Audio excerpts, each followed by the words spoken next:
Hi, Ghosties. I'm Macy.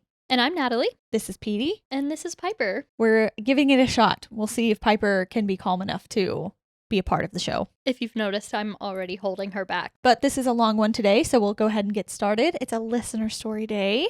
And our tea is Spice and Tea Merchant's Apple Spice. I'm excited, so let's go.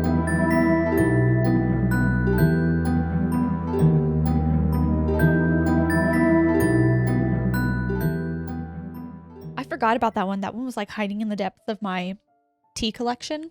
Yeah, it's pretty good. It's really good. Trigger warning before this one. There are talks of suicide. So if that's not something you can handle today, look in timestamps. You can skip on over. All right, so our first story is from Dom. Hi there, I love your podcast/YouTube channel, and I hope this story spooks you.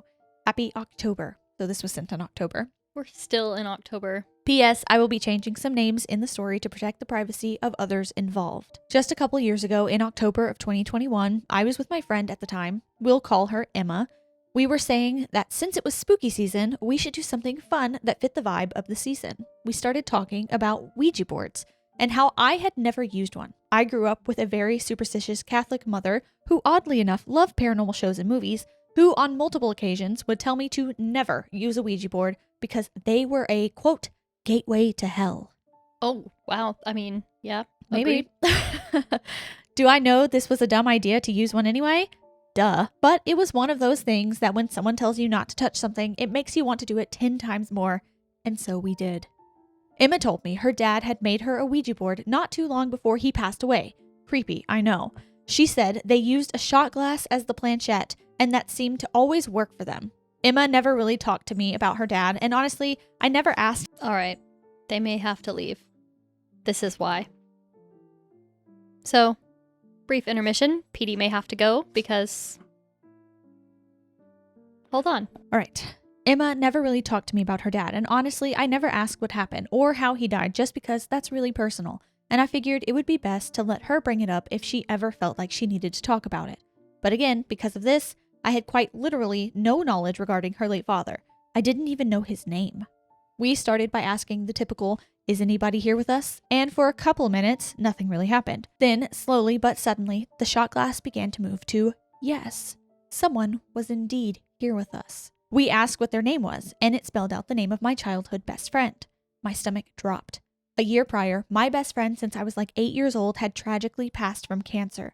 She had battled a rare and aggressive type of bone cancer since she was 16 years old, and it had come back like 4 or 5 separate times before she had passed in hospice at age 21, while I was there in the room with her and her family.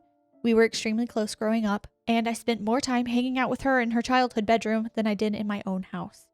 I'm so sorry, Dom. Because I've seen many spooky movies, I'm aware that spirits or demons can lie to you, and you never fully know who you're talking to behind the board. So, I asked some confirming questions such as, what are your brother and sister's names? Which, sure enough, it spelled back correctly. And, what was the name you always used to call me? To which the board spelled loser. Which, low-key, was kind of rude, but yes, that in fact was something she frequently called me a little too often, lol. At this point, Emma and I weren't really asking questions. We were mostly just talking to each other about how nuts this whole experience was, and without being prompted, the board spelled out, I'm sorry. I paused, then asked, why are you sorry? The board spelled out, that I left you. I started bawling my eyes out uncontrollably.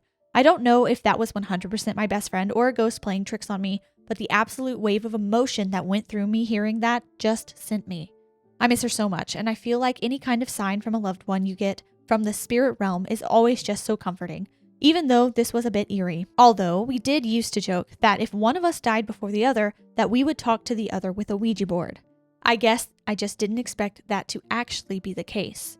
Some time goes by, and we ask if there's anyone else there with her. The board goes to yes. We ask the name, and it spelled out the name of a man. Emma's face goes white. I ask if she knows anyone with that name, and she looks at me and goes, that's my dad's name. And we just stared at each other, not really knowing where to go from there. Emma then asks the board, if that's really you, how did you die? And then the board unfortunately spells out, shot myself. I look up at Emma and say, is that true? And she just slowly shook her head yes. Emma then proceeded to tell me through tears in her eyes about how a few years ago, her dad had committed suicide by shooting himself in the head, and it was absolutely horrific. Her family had to have a closed casket funeral, as you can imagine how terrible the injuries her father succumbed to would have been. And she said that was one of the hardest parts, not knowing why he did it, and just one day knowing your dad is gone without being able to see him for any type of final closure. A very sad and surreal experience I can't even begin to imagine. By this point, we are both completely mind blown with what the past hour has brought us. And again, with our hands on the shot glass, but without asking any questions in particular, the shot glass very quickly and forcefully spelled out, "Stop." And I got a terrible sinking feeling. "Emma, I think we need to end it here. This feels like something bad is going to happen." Emma asks the board, "Is that true?" And it quickly moved to yes. I'm sure your listeners are probably familiar with the lore of Ouija boards, but apparently, if the board starts going through all the numbers and letters in order over and over again, it means a demon or something really bad is trying to get out of the board.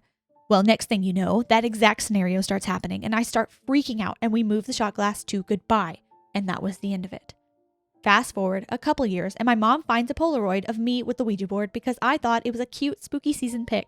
And she ripped me a new one for using a Ouija board after she told me 1,000,000 times that they're a gateway to hell. Lesson learned. I'd like to believe that was for sure my best friend sending me a message of closure, but I get a spine-tingling feeling even thinking about that experience.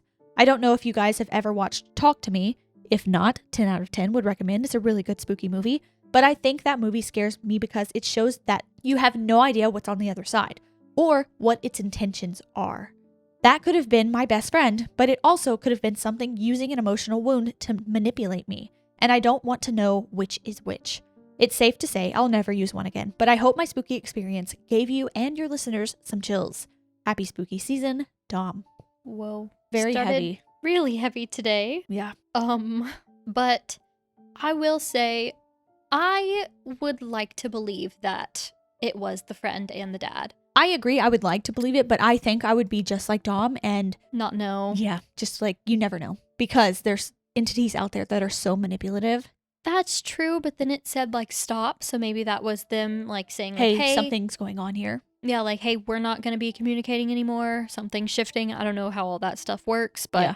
For me, I would take it as like, okay, it was real, but then we were on it for too long and something else realized something came through or was trying to. Ooh, if our mom found out we used a Ouija board, I think she would be really upset. I think she'd be really mad at us. I agree. But thank you, Dom. That was a rough one. But yeah, thank you for sharing. And I'm sorry for y'all's loss. That was really sad. Very sad. Our next story comes from Luci. Hi, my name's Luci. That's my preferred name anyway. I first saw your video in my feed with the Appalachian stories, and ever since then have binged all of your videos.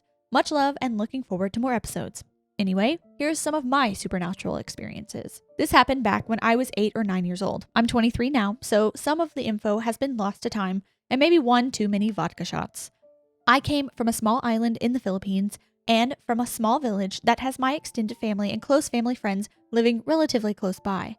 Everyone in the area knows everyone, so it was very common to see children wandering about, and either the adults just called their parents or they walked the kids back home when it got too dark for them to safely make the walk home alone. It was a summer afternoon. I know that for sure because that day was hotter than the usual warm days in my country.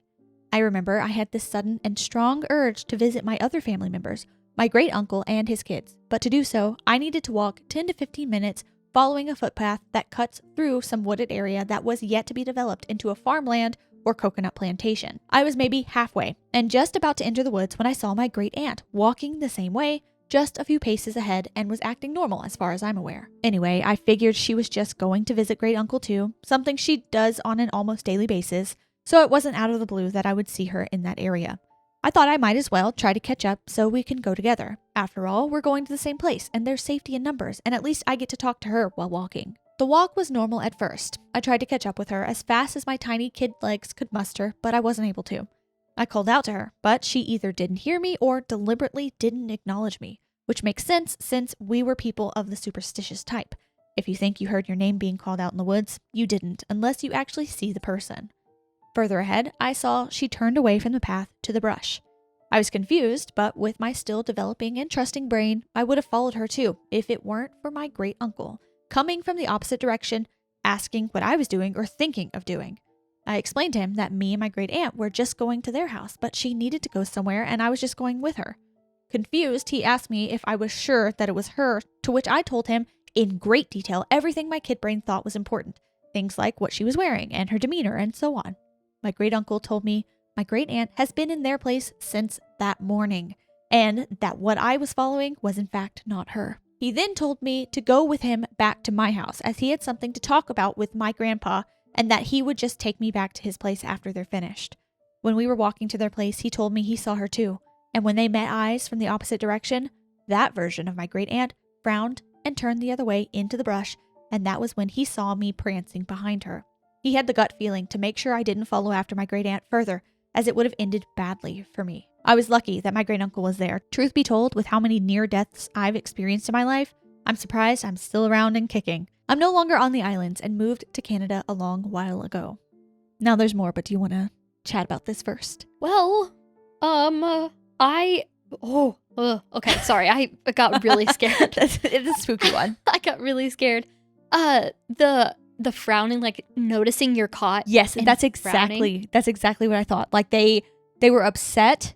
It was upset that whatever plans it had were foiled. Yeah. Yeah, I hate it. I hate it so bad. But all of these stories, I just want to know, like, what would happen if you went? What is the plan? What are they going to do? Someone comment and tell me. I don't get it. And okay, have people followed these things before, and those are like missing people? Yeah, we've talked about that before, and yeah, that's a spooky, scary thought. What do they want? That's horrible. So scary. I'm so glad your great uncle is there because me too. But then after that, I'd be like, I'll just stay home. No, like, is anybody really who they say they are? Like, I would be so paranoid. Well, the fact that they couldn't catch up to her, I feel like, is a sign.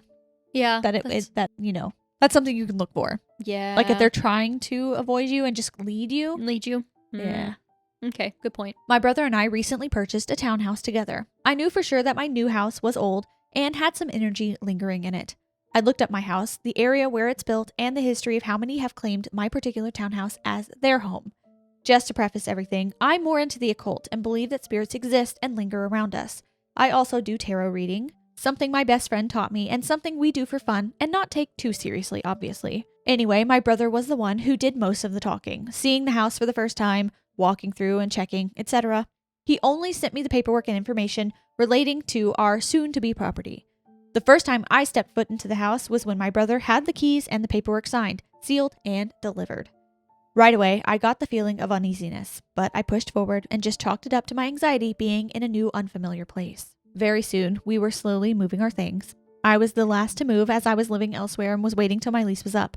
I was alone in my new house. My mom was still at work and my brother was out with friends. I was there maybe around 7 or 8 p.m. finishing putting together my bed when I had this feeling of someone watching me from behind. I turned, and to no surprise, there was no one there, just the hallway and the landing for the stairs. I shook off the feeling and continued when it happened again. But this time, instead of ignoring it, I grabbed my bag, keys, and just simply turned the lights off and walked out the house. I was outside waiting for my Uber when I had the sense of someone watching me again. I turned and looked back, and to my horror, someone was looking back at me in my room through the window. I couldn't see them clearly, but I know what I saw, and to say I was annoyed was an understatement. Just my luck, I moved to a haunted house. And that would be the day that I moved out. Anyway, skipping a few months into being in that townhouse, I narrowed down 3 spirits that live with us. A woman who lingers by the stairs, particularly the second floor landing and just outside the bedrooms and bathroom.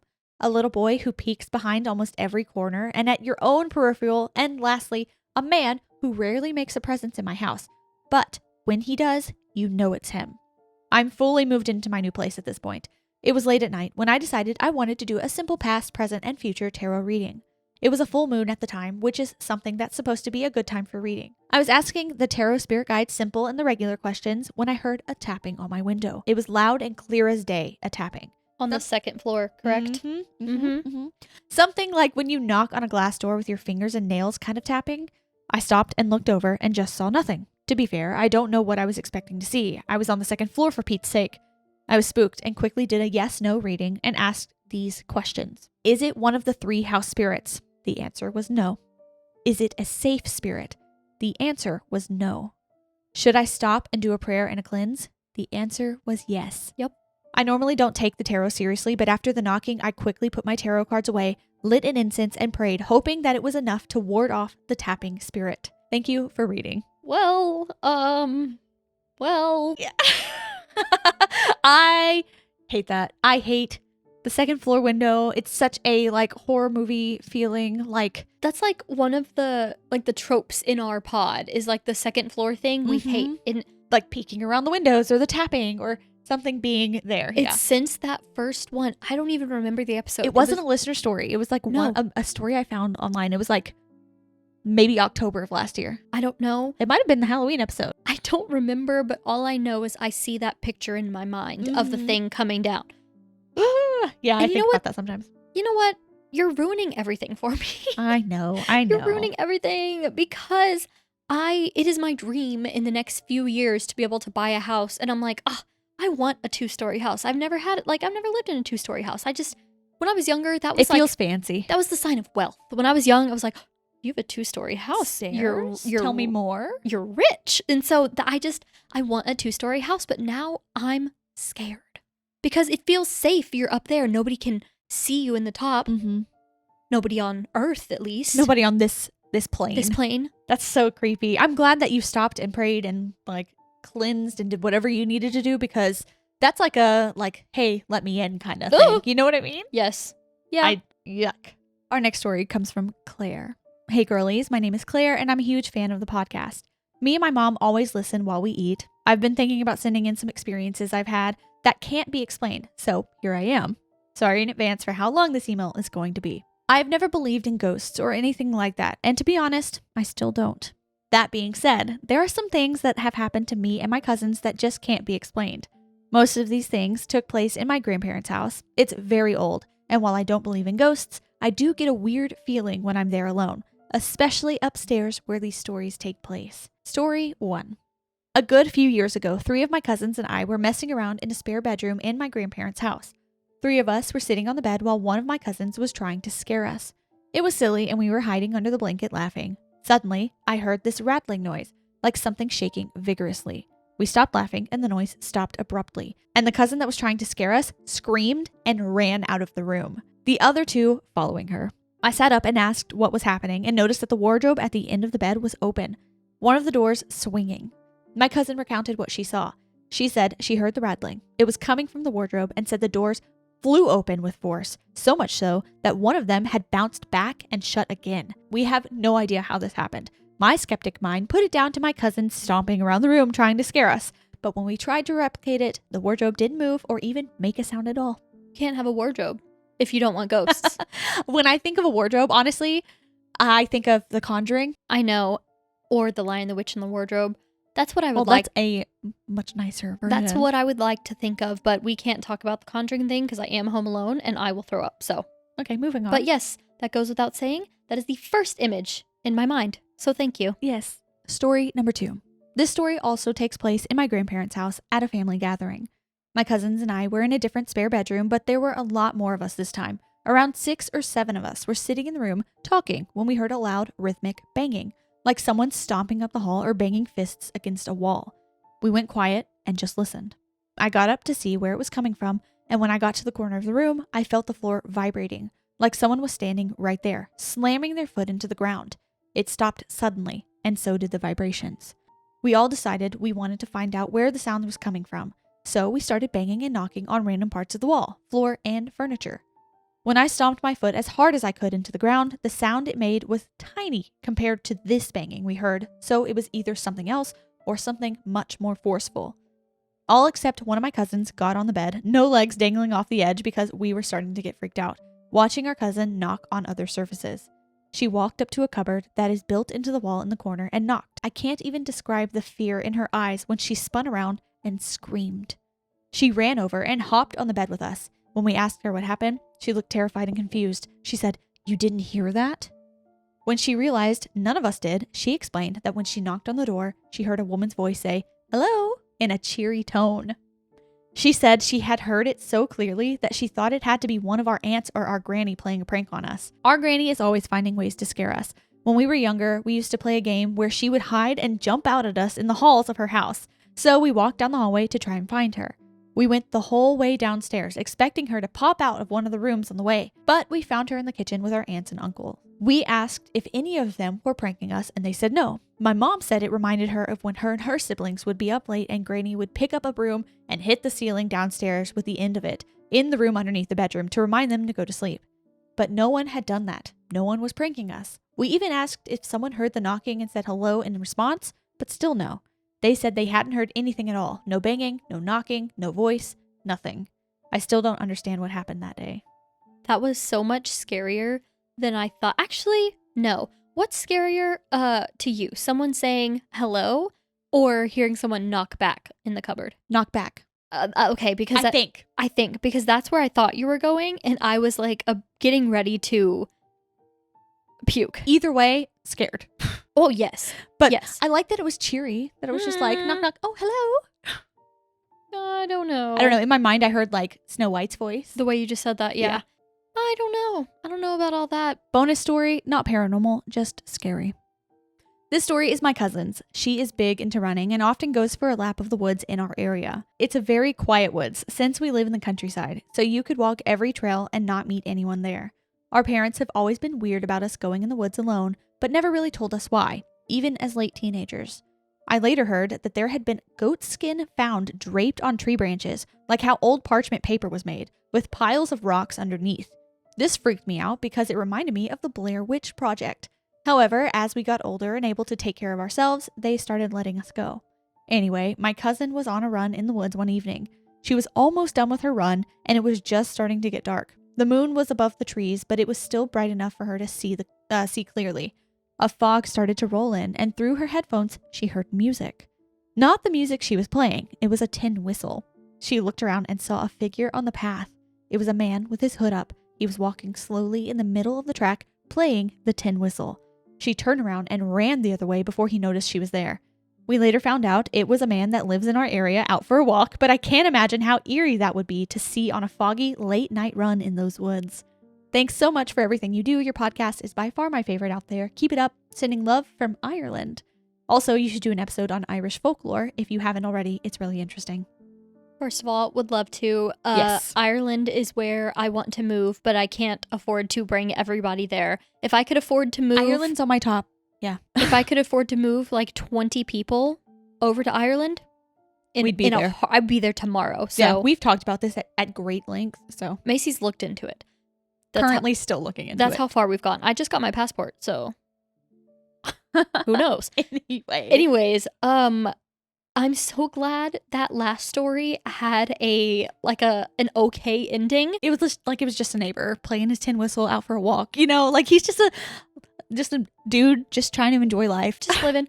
But yeah, that'd be so scary. I would be like The Purge. I something hate creepy like that. You know, I hate being so skittish because I've done that before. Like I'm afraid of people, and like there have been several times where because I'm really jumpy.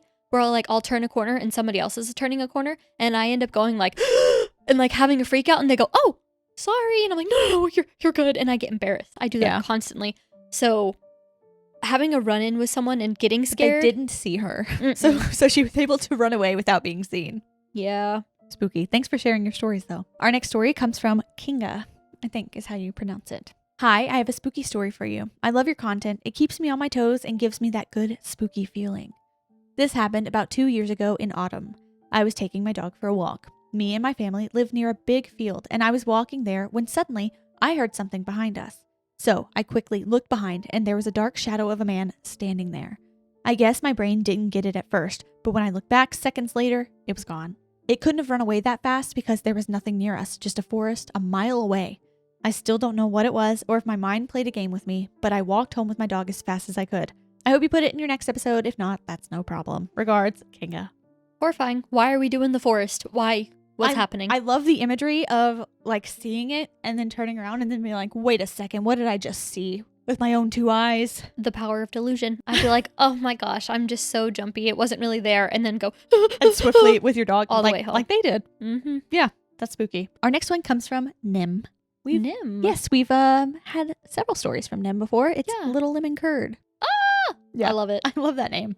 Hello again. This is Little Lemon Curd, Nim, once again. You said you would love to hear more of my encounters, so I thought this time I would share one with you that happened this year. So last year. First, though, I wanted to take a moment to thank you for your kind words about my dog Piper, who had protected me that one night, as I mentioned last time, from whatever entity was in my house. I remember that one because Piper and my dog's Piper. Oh my gosh, she was at the beginning of this episode.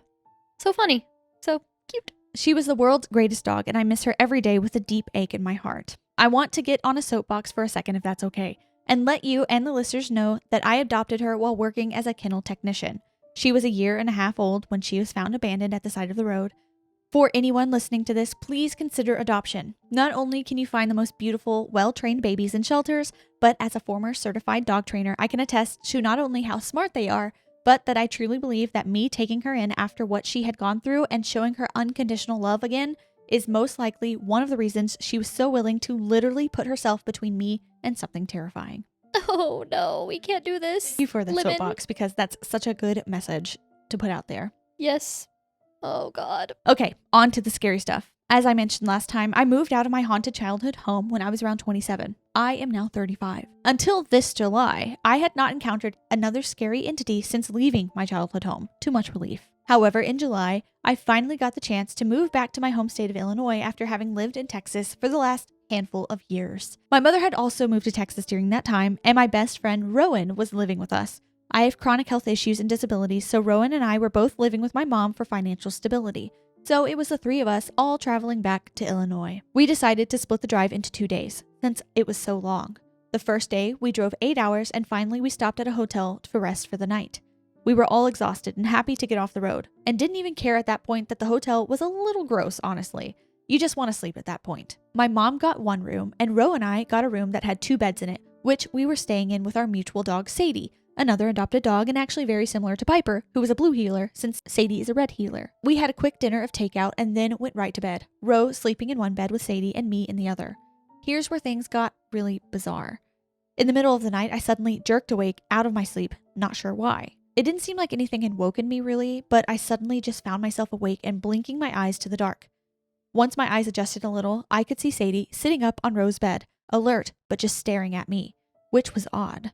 It wasn't until I glanced away that I saw, standing at the foot of Ro's bed, a figure. It was so dark in the room that I, at first, thought my eyes were playing tricks on me. I remember blinking them hard, over and over, staring at the spot in the room because there was no way I was seeing what I was seeing. It was only when it didn't go away that I started to panic. I want to quickly point out that even in my haunted home, I had never seen anything. I had always felt or heard things, but I had never once in my life seen anyone, let alone anything as wild as what I was seeing now.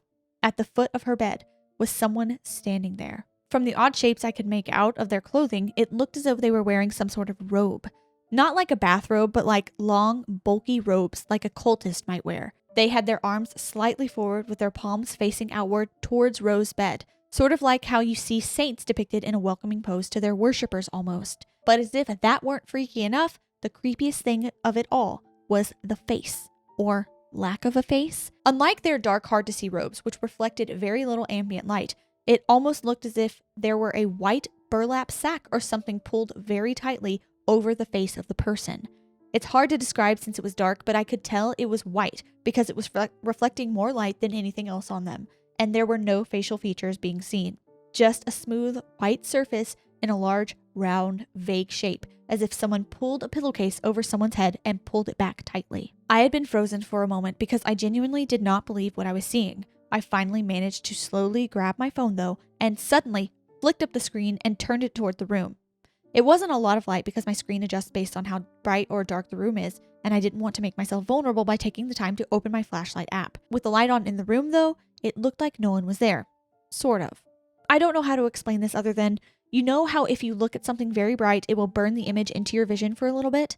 It was like that. I could see this vague shape of the figure still, and it would move wherever I looked like it was burned into my vision, but only vaguely. It was creepy, but at the same time I was like, okay, so there's just something wrong with my eyes and it's making me see things. I set my phone down and the screen shut off. And it was there again. It was standing at the foot of Ro's bed in the exact same pose with the exact same amount of detail. Not just a burned, blurry image on my sight, but a solid figure standing there. This time I grabbed my phone and actually turned on the much brighter flashlight. Nothing was there this time. Not even the weird burned image blur. I looked all around, finally even getting up to check the bathroom. Nothing. I opened the curtains, which we kept closed because we didn't want anyone in the parking lot to be able to see inside, but I wanted as much light as possible in the room now. Sadie was still sitting up weirdly on Ro's bed and didn't want to budge, it seemed. Which was weird because she usually glues herself to me since I spend the most time with her. I was stuck awake for a while, but eventually managed to go back to sleep since the light from the parking lot was keeping the room bright enough. The next morning, Ro woke up and immediately said they were exhausted because they kept getting woken up all night. They said Sadie was trembling so hard through the entire night that it was actually shaking the bed enough to wake them. I told them about what I had seen, but Ro always just sort of shrugs off those things as creepy, but not really something they believe. Anyway, I'm even more traumatized now than I was before. At least this one wasn't in my home, but I can't shake the image of this robed figure in that eerie pose of a saint with the white sack over its head. I think that's the part that really got me the most, was the mask of some kind. I don't like that at all. I don't even know what to make of that. Where was this? Is this like a culty area where they was it like a cult sacrifice thing and they strangled this person with a pillow case? Oh my gosh, that's scary. They said it looked like a pillowcase thing was over the face. Yeah, that's so scary. Oh, I don't know, the way that the pose was palms. just like palms up, like almost like, come to me, children. I hate it. I hate it so bad. Freaks me out a lot. But when you said robe, I was thinking Pope Francis, and Trisha Paytas just had her baby, and the comments are like, "Welcome back, Pope Francis." Okay, we can't go into this. The baby's name's Aquaman. Really? Yes. Okay. Anyway, we'll move on to the next story. Thank you, Nim, for sending more of your stories. But I am sorry that you had to experience something else. And I hope nothing happens in your new home in Illinois. Oh, yeah, and poor Sadie. Yeah, I know. I hope Sadie isn't too traumatized. That's horrible. That's pretty sad. Our next story comes from Monique. Hi, Ghosties. Saying hi from the Philippines. Another Philippines story. Oh my gosh. Hi, Philippines. I've been binging all your episodes since I discovered your podcast, and I'm absolutely hooked. I followed you on Instagram and TikTok, and two of my favorite episodes so far are the Mimic and Black-Eyed Kid. Oof. I love listening while I'm relaxing and working on my diamond paintings. Diamond paintings. Love diamond paintings. I made my hand and like a shoulder go numb for like 2 months because I sat for so long doing a diamond painting. Like, boop, boop, boop. Yeah. I have some creepy stories of my own to share. Please bear with my stories since English is not my first language. Just a quick disclaimer.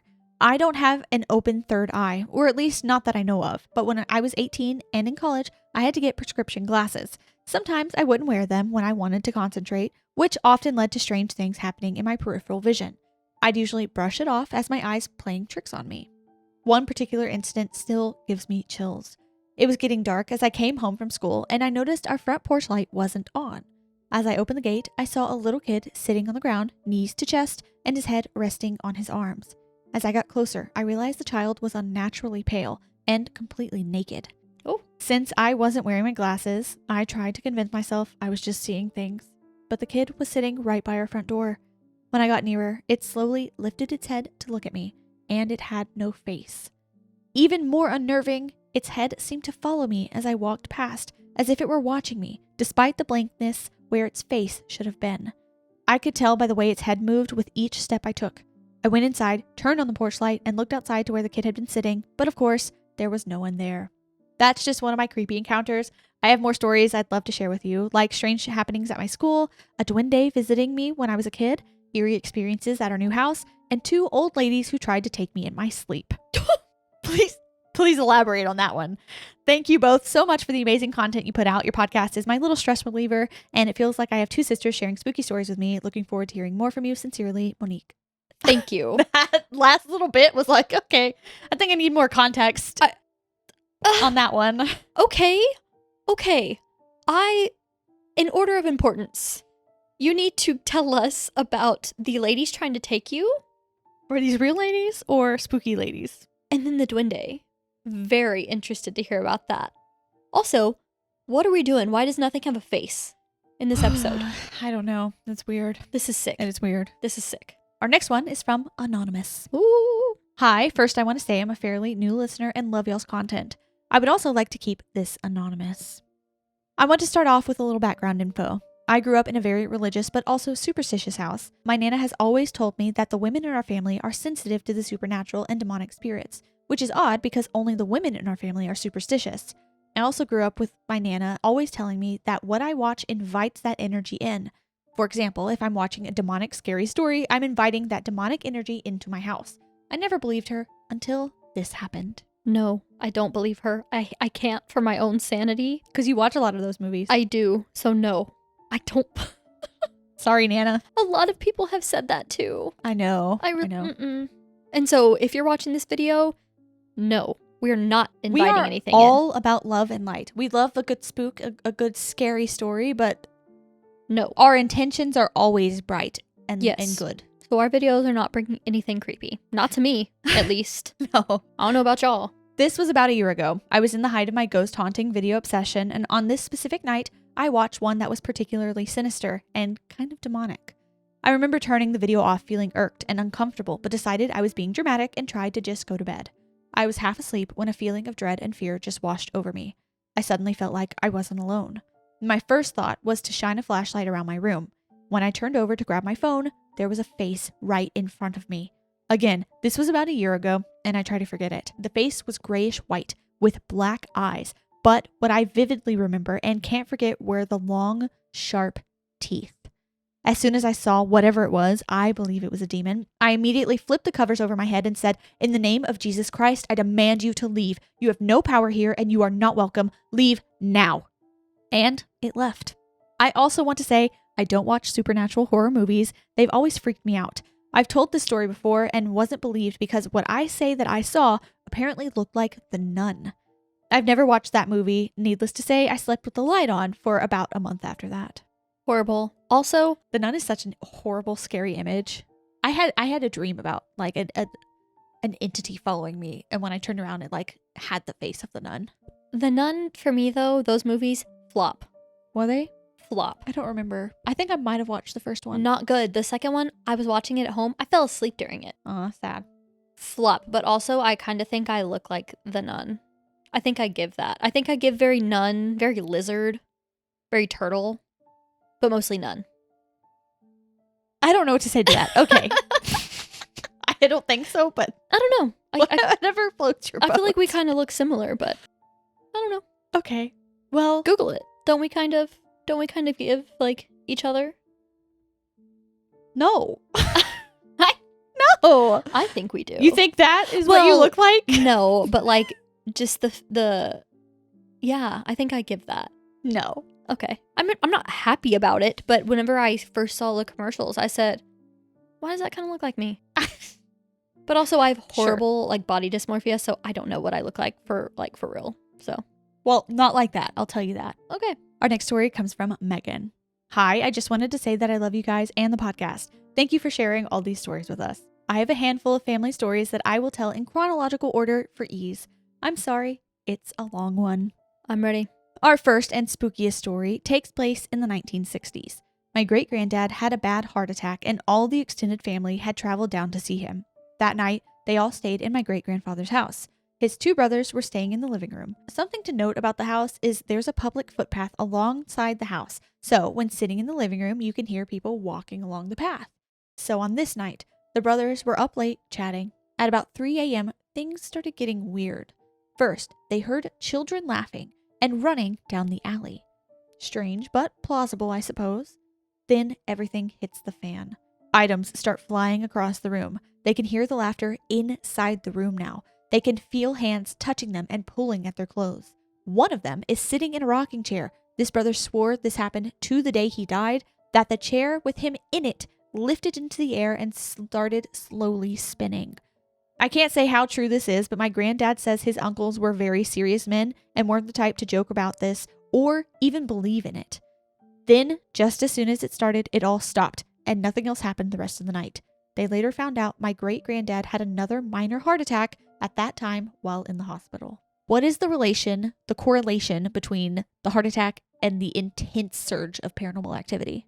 I don't know and I don't want to find out, but also hearing family lore like that makes me want to come up with something like really unbelievable and crazy and make something up and tell all of your kids, like yours and Kayla's kids, that, and then the day I die, a letter is delivered to them, hand delivered, white gloves.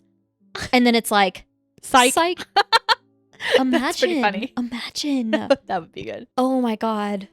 I just got an idea. I just got a great idea. They go their whole lives like telling the story to their friends. Like, I swear my Aunt Natalie said this is true. Yeah. So then they like have to explain to everybody like, she lied.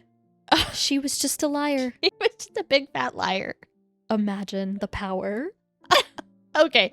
You need to put whatever this devious side of you back in the box. Okay. That's evil. I mean, nothing harmful, just something fun. Okay. Our second story happens in the 80s with my great-grandmother. She moved to England after the war from the West Indies, a group of small islands in the Caribbean close to St. Lucia. With her, she brought a wall-mounted cuckoo clock that she owned all her life. The night she died, this clock fell off the wall and had stopped at the exact time of her death. My granddad had the clock fixed, but it wouldn't work. He and his sister sent it to one of the country's best clocksmiths, but he couldn't find a single thing wrong with it. It hasn't worked to this day. Well, you just simply must keep it and leave it at that time. It's right. I think twice that's a day. amazing. That's really cool. That's amazing. Next happened to my mom in the early 2000s. She was out with friends, one of which has always had a stronger connection to this sort of thing. They were sat in a park when her friend asked if anyone knew a black woman. Confused, everyone said no. The friend said she could see a black woman sitting on a nearby bench smiling at them. They were the only ones in the park. Something to note is that since my great-grandmother's passing, family members have reported feeling her presence or catching glimpses of her for years. So my mom asked her to describe the woman. She described my great-grandmother exactly. So we have all but confirmed that she is watching over us from the other side. Love. I love that one. Love it. Me too. That one's so cute. It got a little spooky there for a second. Like, what is this random lady that no one knows sitting on the park bench watching us? Smiling at them, but it makes sense. It's just watching grandma. them. Yeah. It's like a happy smile. Okay. Yeah. Not like a... Sinister. Yeah. Yeah. Now we have stories involving me. I have no memory of this. When I was about 3 in the early 2000s, I came running downstairs. I asked my mom why there was a, and I quote, a hairy man in the bathroom. My mom, believing an intruder to be in the house, runs upstairs to find nobody there. She asks me where the man went. I point and say, through the wall. My mom was very freaked out. I don't like it. Something about him being hairy just really scared me even more. Okay. That wasn't even a detail that I was gonna bring up, but okay. I don't know what it was. Lastly, it took place in the 2010s when I was 15-ish. Me and my granddad liked to go see old historic buildings and places. We went to visit a local castle ruin, Barry Pomeroy Castle. It has lots of ghost stories if anyone wants to look it up. The most famous story is of a ghost that haunts the dungeon and walkway leading to it. She's called the Woman in White. My granddad and I were walking along the walkway after going into the dungeon. Halfway across, I see a woman appear at the other end. She's dressed in old-style clothing, all white. Assuming it's an actor dressed up, I wave as she passes. She smiled and gave a little wave back before continuing on her way. My granddad turned to me, confused, and asked who I was waving at. I point behind us and say, the actor who's dressed up for tourists. We turn around and no one is there. We were a third of the way across. In order to reach the door to the dungeon, she would have had to run. And that was when I realized I hadn't heard any footsteps other than our own the entire time. Thank you for reading. Sorry again that it was so long. Love you guys, Megan. Kind of cute, actually. She was just like, hello. Kind of cute. She waved. She was like, oh, child, hello. I like it. I really like it. The grandpa's just like, what? Who are you waving I would at? have took off. Just I leave would the have kid. I would have pushed it behind me. Like, good luck. You are having evil thoughts today. Yeah, I have to feel on guard and aggressive because I'm home alone. Why Yeah. are we recording this at night I don't know. when sorry. I'm by myself? This is so bad. I'm actually really nervous. I'm sorry. We can stay on FaceTime or something. Okay, anyway, our next story comes from Summer and Savannah. Hello, ladies. My twin sister and I recently stumbled upon your podcast and absolutely love it. Twins. For you. Creepy. We enjoy seeing siblings who get along and being successful together. We have our own small costuming business and love to listen to y'all while we work. Your podcast has inspired us to share our own ghost story, which was experienced by the both of us. Costuming business. I've seen them comment before. Tell us more. Our mom has always wanted to own a piece of waterfront property, and in May of 2018, she was able to purchase a vintage mobile home that was located on a rented lot in a water resort on Kentucky Lake. The mobile home is actually a pretty rare vintage triple wide. Imagine 3 single-wide mobile homes merged together to make a larger rectangular floor plan. I've never heard of a triple wide. I have, but they're not as common as like a single or double. I need to see that. The coolest part is that the 2 side wings fold up into the center section via pulleys and cranks so that it can travel down the road as a single wide. This incident takes place in the 2 back bedrooms across the hall from each other. It was the first time my sister and I went to the lake house by ourselves, an uncommon occurrence since our mom usually came with us. We arrived later in the evening on a Friday night, so we immediately cooked a meal and made plans to get up early to go kayaking the next morning. We like to go out quite early to avoid the extra boat traffic that happens in the afternoons and evenings. Since it was the first night there, I was not sleeping well. I usually never sleep very well the first night in a new place, especially since we were there by ourselves. Every time I woke up, I would check the time on my phone to make sure we were not waking up too late. I woke up once again and saw that it was 3:19 a.m., which was still a little too early, so I decided to try and go back to sleep. As I began to doze, with no warning whatsoever, it felt like someone took both their hands and pushed down on the mattress below my feet. It was a quick movement, not like someone sat down and stayed there, but a quick jolt. I would also like to note that this movement was isolated to just the end of the bed, not the whole bed. I was instantly awake and frozen in fear. I didn't want to move, but I also wanted to grab my phone so I could have some light. The only light source was some sconces across the room up above the window, and I was too scared to get up to turn one on. I finally plucked up the courage to grab my phone and turn on the flashlight. Nothing was there. I couldn't see any indentations on the bed, but then again, I did have to move to get my phone, so I may have disturbed them if there had been any. I agonized over whether or not I should wake my sister, who was in the room across the hall. I didn't want to scare her unnecessarily, but I was terrified. I kept mentally telling myself everything was fine and that I was okay. Maybe 30 seconds later, I heard the sound of my sister moving around in bed. The walls are thin, so you can hear movement pretty much anywhere in the house. I was so grateful that she seemed to not be sleeping well either. "Hey, do you want to go ahead and get up?" I called from my bed. "Yeah," she agreed. So we got up and decided to make a full English breakfast to burn some extra time since it was still too dark to go out. As we sat down and began to eat our breakfast at the dining room table, I decided to tell her what happened. "So, something weird happened to me this morning," I confessed. "Me too," she said, stunned, eyes wide. Apparently, nearly the exact same thing had happened to her. She was lying curled on her side, facing the door, and was dozing since she had been tossing and turning during the wee hours of the morning.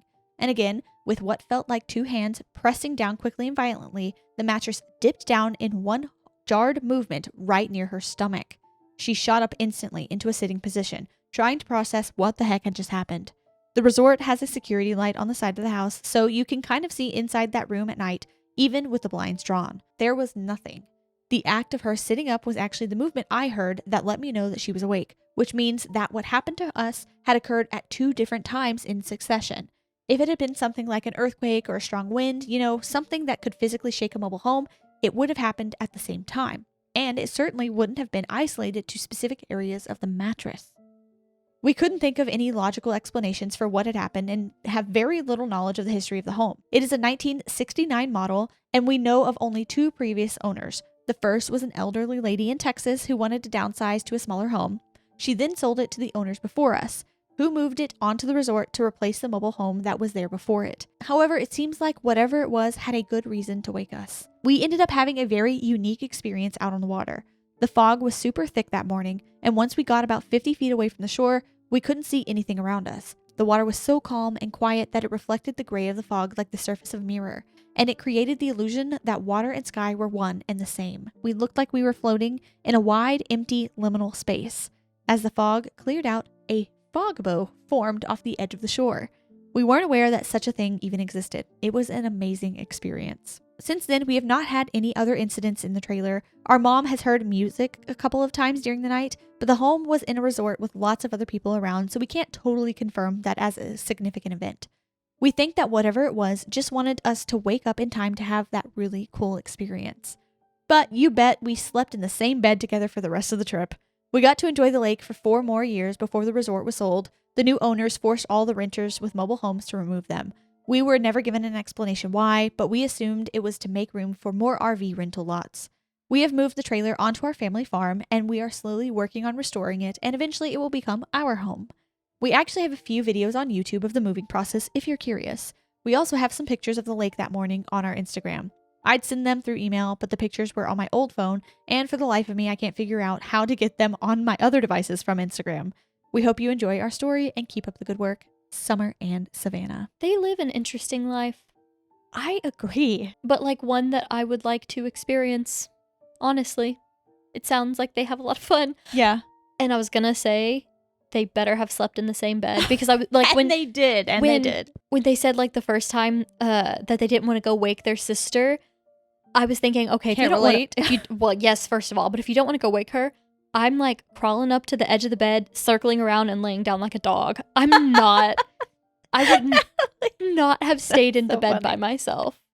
Circling around like a dog. I would have slept at the edge of the bed, the That's end. good. I do like the idea. I like the thought that it was a benevolent spirit that was like, hey, you're going to miss it. There's something cool is going to happen Aw. outside. And like, you need to make sure that you're awake. You know? I do like that. And now they have like a cool memory of having like a really good early breakfast. That's so cute. That's actually a cute story. That is really cute. Thank And you, Summer and Savannah. Want to see the trailer?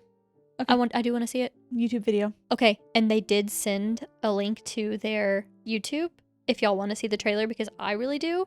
So I'll link it down if y'all are curious because I'm very intrigued. Our next story comes from Kharma. Hi, my name is Kharma. I have a paranormal story for you, and it's a long one, so I apologize in advance. Sometime in the summer of 2020, my friends and I were on our way home from McDonald's super late at night, and we saw a creature on the side of the road. It was very visibly malnourished, as you could see its ribs. The arms and legs were much longer than should be physically possible for any humanoid creature. The skin was gray in color, and it was hunched down beside a telephone pole. When I saw it, I hit the brakes and flipped my brights on to get a better look. It looked up at us, and then I could only assume that it climbed the telephone pole because it happened at the speed of light. It basically just zipped into the sky, and we didn't look upwards to find it because we just wanted to get to one of our friends' homes, which was only about 500 feet from where we had seen the creature. I had horrible paranoia for the entire summer that year, and I have done extensive research on this creature. I have many theories on what it is, but I've kind of blended them all into one theory. Disclaimer, I don't know any of the following to be factual. This all derives from my own personal experiences and experiences told to me by others. I refer to these creatures as crawlers, and I find them to be similar to fleshgates, shapeshifters, and mimics. I believe that they can shift into any form they want, usually loved ones or pets, and I believe I have been seeing them since I was a baby.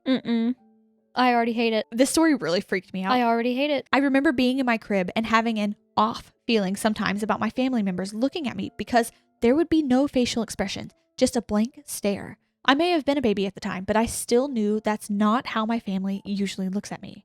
Once when I was 17, I was crying and my dog was sitting in the room with me. He looked at me with his head tilted and he whined as if he was worried. I told him he's a good boy and his tail started wagging while he started happily panting. I went downstairs to go outside to get some fresh air, but when I opened the door to step outside, my dog was standing on the porch with his chain connected to his collar, waiting to be let into the house. No. The way my house is laid out, he would have had to go downstairs with me because I went straight to the door. I screamed and fell to the floor sobbing as my dog, the one at the door, desperately tried to stretch his chain to get to me because I was sobbing so violently. He was so worried, but that also terrifies me because the one in my room was worried too. So they both showed emotion.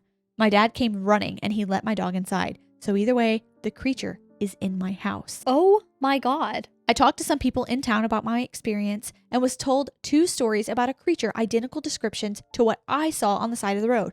Both stories happening within half a mile of where I saw it, but over the span of at least 15 years before my encounter. I did some research on Reddit and found out that crawlers are believed to stay in old cave systems. My town used to be a mine town, so there are tons of abandoned mines in the area. And what are mines if not man-made cave systems? What are we talking about? So I checked out a map of the old mines, and there was a mine dump right near where my encounter and the 2 other encounters with the crawlers happened. It is also believed that crawler sightings are the inspiration for stories like Slender Man and The Rake. My life has been one paranormal story after the other, so I've been dying to share all of this with someone.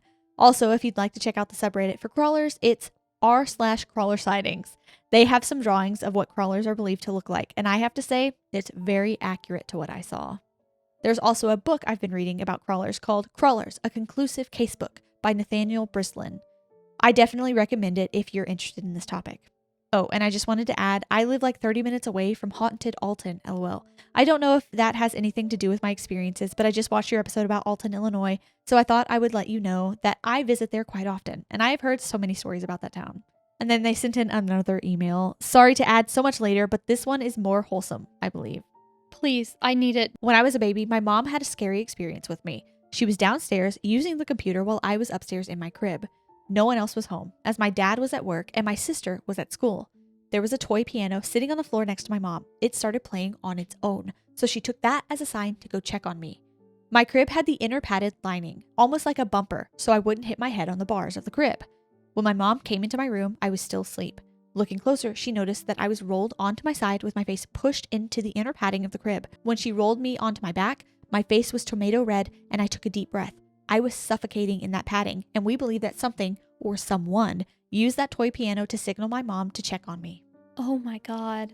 I love that story. I mean, I hate that for your mom. That's so scary, but like, I'm so glad that it happened, you know? You have something or someone looking out for you, and that's comforting, but Back to the crawlers. mm-mm. I had never heard of that before. At first, when they were describing it, I'm like, oh, it's an alien. Like that's what my first thought was. Me too. I was gonna say alien, but also crawlers episode, question mark? Maybe I'll have to look into it. I did look at the subreddit because when I read that, I was like, oh no, I'm scared. I was gonna say, I like, did want to go look at what it would look like. no, seriously, don't show me, because I was gonna Not say, right now.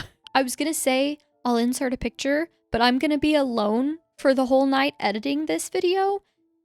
I can't do that. So just go look No. at the subreddit. Yeah. I'll look at I'll the have pictures. to look at it on another day when I'm feeling like calm. I'm and gonna look happy. at the pictures probably a few days from now. I can't do it right now. No. So just go Oh. check out r/crawler sightings. Just the thought, just the image in my head of what was described here is so scary to me. Sick. And that the way it can morph into your loved ones, your pets, the way that the dog... I don't have words. It's just so scary. I don't like it at all. I would like to learn more, and I think I might read the book that they suggested, because Well- if we do a crawler side, like a crawlers episode, I need more. Let us know if y'all care about that, or if you want that, because this is new to me. I've never heard of that. Okay, our last story comes from Vanessa. Hey girlies, I've been listening to the podcast all morning and can't keep myself from telling you guys more of my experiences, so enjoy.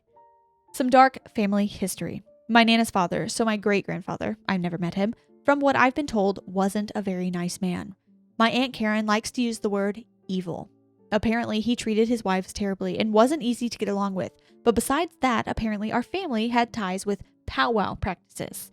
Powwow is a form of witchcraft popular in Pennsylvania Dutch communities brought over by the Germans when they first settled in PA, where I still live today, and we're German. From the stories I've heard my Nana tell, he was really into it all and claimed that he would astral project and had a pretty big book collection passed down from other powwow practitioners and other random books on similar subjects. Well, one day he gave one of his books to my Nana. The book was called Feeding the Flame by Lobsang Rampa, a Tibetan monk. It was a book about telepathic cats, astral projection, and the afterlife. He wanted her to read it and left the copy at her house. Eventually, she started reading it, and only after getting a few chapters in, weird stuff started happening. My mom, who was only around 2 at the time, would stare at nothing and say, "Kitty cats scare me."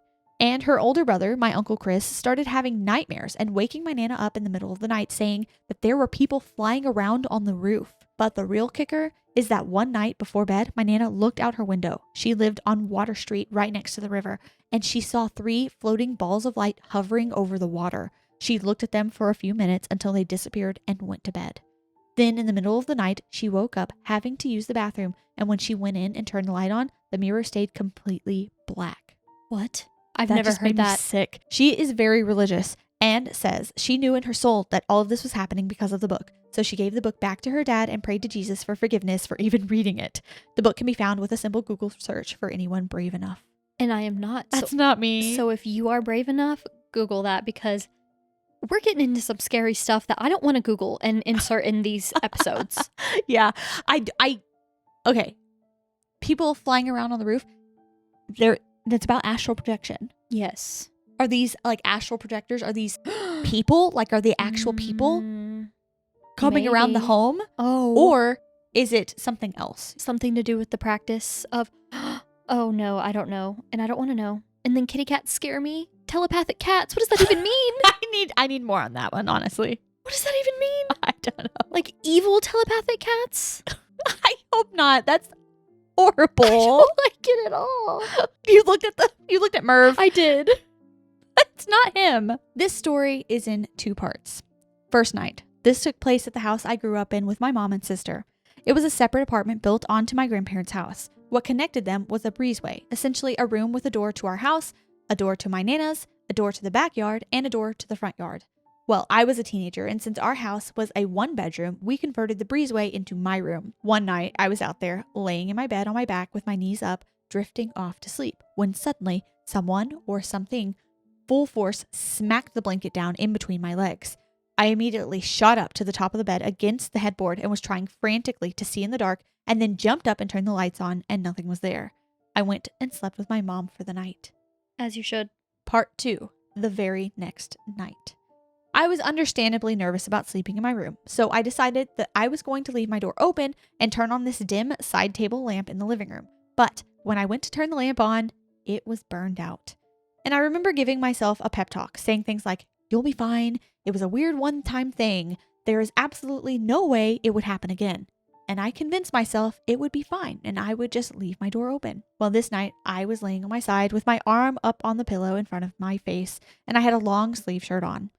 Just like the night before, I was just drifting off to sleep and something grabbed the sleeve of my shirt, pulled my arm up, and dropped it. I was so freaked out, I jumped up panicking, screaming for my mom, but once again, nothing was there. I slept with my mom for a really long time after that, and when I wasn't sleeping with her, I slept on the couch in the living room with a light on. Yep. When I was little, my dad owned a cabin over the river on an island, and we would spend our summers there and almost every other weekend. One night, while the adults were busy drinking around the fire, all of us kids were running around playing hide and seek. I always had a competitive streak and wanted the best hiding spot, and in my mind, that was the big cornfield out behind the cabin. So I ran back there, running across the yard to go hide in the very tall corn. It was August at that point, so it was almost full grown. But just as I was coming up to the edge of the field, what looked to be a real-life man draped in a white sheet came walking out of the stalks. My first thought was that it was one of the adults pretending to be a ghost to scare the kids. I thought this was cool and funny, so I just stood there and giggled at him. I remember that he was steadily walking into the yard and turned to look at me when I laughed, but then it just kept walking up to the cabin and suddenly just evaporated or disappeared through the back wall of the cabin. My eyes went wide and I was so confused. I ran over to the wall to see if I could see where they went, but there was nowhere to go. It was just a solid wall. I immediately got the chills and thought, screw this, and I ran my little butt back out to the fire with the grown-ups. They were all drunk, so I never mentioned it because I didn't want to be called a liar or thought to be just a crazy kid, but I was definitely done playing hide and seek. I also had another really creepy incident at this cabin. We were staying a weekend there, and there were 5 or 6 kids, and we were all sleeping in the same room together. My parents were in their room, and the rest of the adults were in the living room. It was really early in the morning, and the sun had just started to come up when I woke up having to pee. As I got up, my cousin, who is the same age as me, around 10 or 11, was awake and had to pee too, so she came with me. We went into the bathroom, and she sat down to pee first, and I stood next to the bathtub. The thick plastic shower curtain was closed, and I started raking my fingers up and down it, making a zip, zip, zip, zip sound. That was fun, thought nothing of it. She was done peeing, and it was my turn, so we switched places, and I sat down. As I'm going, she does the same thing to the shower curtain. Zip, zip, up and down. She stopped, a second passed, and suddenly, from inside the shower, on the other side, you could see the imprints of fingertips, and they went zip, zip, up and down back at us. We snapped our heads to look at each other so fast, and she ripped the shower curtain open, and nothing was there. I've never pulled up my pants so fast. At first, we ran to the living room to see the grown-ups, but they were all still sleeping, so we just went back into the kids' room and stayed up talking about it in terror. I'm about to cry. I have tears because I have to shower when you leave. Just wait. I'm so scared.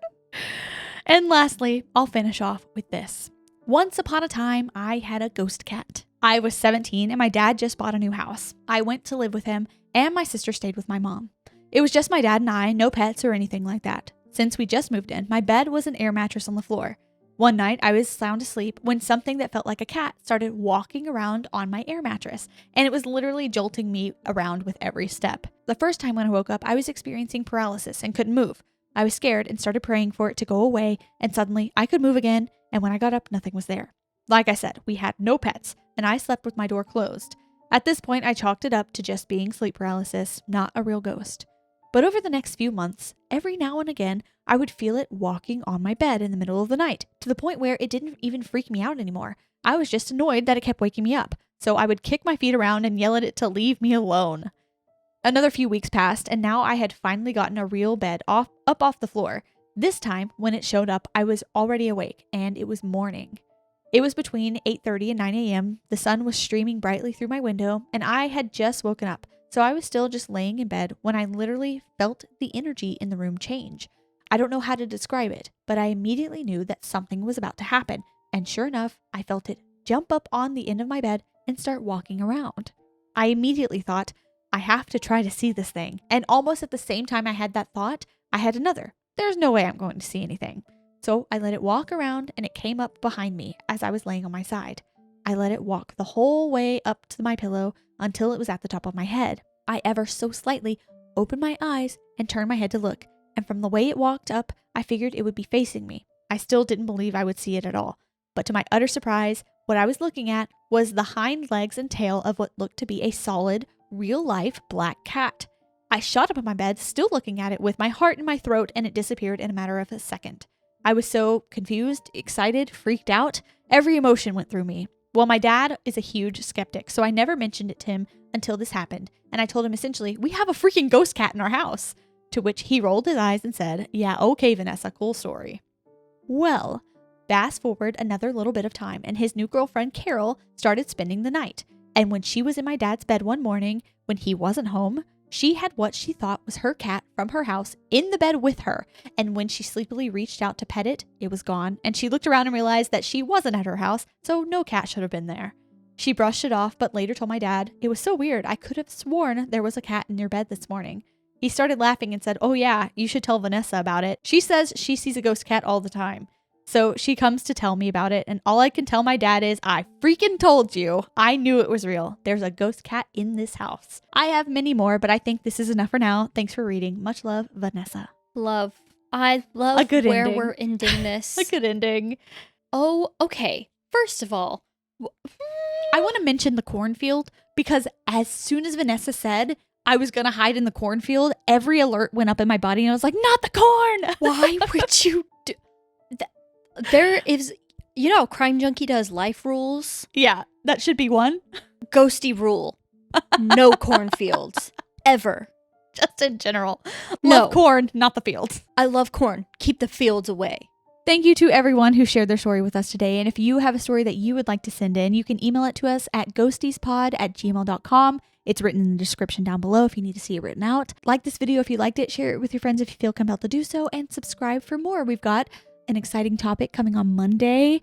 Also a little special treat at the end. You don't know what it is, and I'm going to keep it a secret until then. Okay. I'm really excited about it. I wish you wouldn't have said anything, because now I'm ready. Okay. Good. If you're on audio, leave us 5 stars. That would be greatly appreciated. And if you'd like to see more from us, you can go to Instagram at GhostiesPod. You can go to our Patreon. It's patreon.com/ghosties, also in our description, where we put out extra videos every month. Our loose leaves, our little chats before we start. It's really fun over there. All right, well, that will do it for us today. Thank you so much for watching, and we will see you on Monday. This was sick. Goodbye.